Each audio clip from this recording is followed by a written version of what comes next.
Google is the latest company to alter its policy regarding political ads. The tech giant has published a blog post stating that it will no longer allow election ads to be targeted based on your political affiliation. Now, Google also says that, by the way, it is working to remove deepfakes and false information that appear in those ads. Of course, this comes just weeks after Twitter announced that it wouldn't allow political ads on its platform anymore. Meanwhile, Facebook continues to allow ads without trying to fact-check the content of those ads, much to the criticism of politicians and some media pundits. What do you guys think? Google is saying we're still allowing political ads, but you can't have it show only to people that we know are, say, Democrats.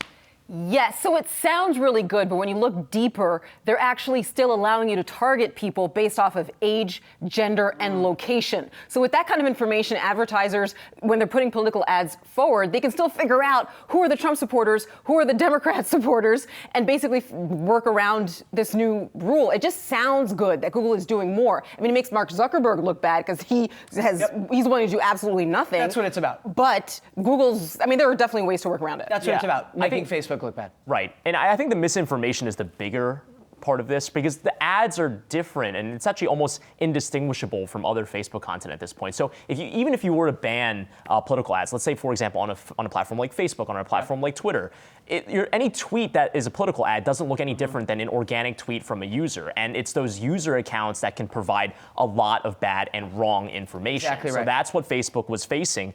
Dan, you mentioned them looking bad. Well, it's also a tough thing to do, though. Yes, because setting up the infrastructure to decide what is fact and what is fiction, but we're it's talking a about gray area. Yes. If you were a small media company, but we're talking about Google. I mean, there's a verb, Googling. I mean, that's how massive this company is. So to say that Google doesn't have the resources to actually fact check ads would be absolutely ridiculous. But Google has said that they are willing to fight misinformation. They're not saying they're not going to do it. They're saying we are going to work on that. And they're also going to clamp down on deep fakes in political ads. I think that's key because we definitely don't want one of the Democratic candidates, a deep fake where that person is saying something that they didn't say and that being targeted to people based off of their location. So that is, I think, deepfakes a bigger threat, and Google has said that they're going to crack down on that part. Now, to your point, Brian, though, I do think that after Twitter initially got some praise for we're not going to allow political ads, the narrative changed to, well, wait a minute, okay, they won't allow ads, but anyone tied to a candidate or who supports a candidate can still tweet something, and it basically might as well be an ad. I mean, take Andrew Yang and the very strong hashtag Yang Gang,